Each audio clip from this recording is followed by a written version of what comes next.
për shembull mund mos ndryshojnë selin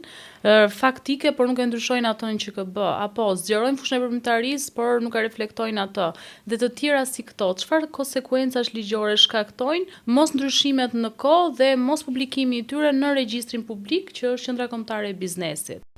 Patjetër që SHPK-ja që nga vetë emri që ka, është shoqëri përgjithësi të kufizuar dhe përgjigjet secili nga ortakët deri në vlerën e kontributit të tyre, deri në vlerën në kuotën e shoqërisë. Gjë që do të thotë, në momentin që nuk pasqyrojnë këto ndryshime, përbën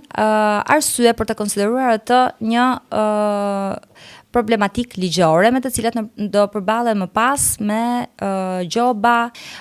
pamundësi për të bërë ndryshime dhe kontrata të reja, duke qenë se ndryshohen kushtet dhe rrethanat, apo raste të tjera në të cilat pengohen edhe transaksionet e llogarive bankare.